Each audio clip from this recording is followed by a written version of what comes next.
Manoj room கதவை தட்டி ரோஹிணி ரோஹிணி அப்படின்னு சொல்லி கூப்பிட்டுருக்காரு. எந்தவித பதிலும் இல்லை. ரொம்ப பதட்டமாக இருக்காரு. அந்த நேரம் அங்கே விஜயா வராங்க.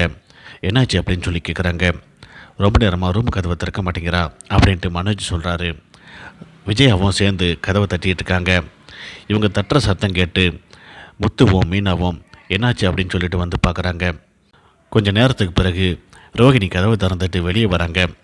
என்னடி ரொம்ப நேரமாக கதவை தட்டிகிட்டு இருக்கிறோம், காதில் விழலையா, ஆடி அசைஞ்சு வர அப்படின்ட்டு விஜயா கத்துறாங்க.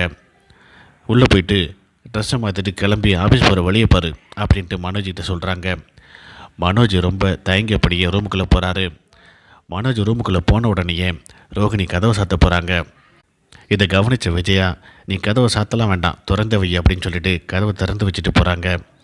அடுத்த சீனில் எல்லாருமே உட்காந்து டேபிளில் சாப்பிட்டுட்டு இருக்காங்க. அந்த நேரம் அங்கே ரோஹிணி வராங்க. எல்லோரும் ரோஹிணி சாப்பிட கூப்பிட்றாங்க. ரோஹிணி வந்து டேபிளில் உட்காடுறாங்க. விஜயா உடனே பயங்கர கோபத்தோட நீ எழுதுறி அப்படின்னு சொல்லிட்டு ரோஹிணியை உட்காரக்கூடாதுன்னு சொல்கிறாங்க. இதை கேட்டுட்டு ரோஹிணி பயங்கர அதிர்ச்சியோடு எந்திரிச்சு நிற்கிறாங்க. அங்கே இருந்தவங்கெல்லாம் ரோஹிணியை நீங்கள் உட்காருங்க அப்படின்னு சொல்கிறாங்க. இல்லை, அத்தை என்னை எப்போ உட்கார சொல்கிறாங்களோ, எப்போ சாப்பிட சொல்கிறாங்களோ அப்போ நான் சாப்பிட்டுக்கிறேன் அப்படின்னு சொல்லிட்டு ரோஹிணி சொல்கிறாங்க. இந்த இடத்துல ரோஹிணியை பார்க்குறதுக்கே ரொம்ப பரிதாபமாக இருக்குது.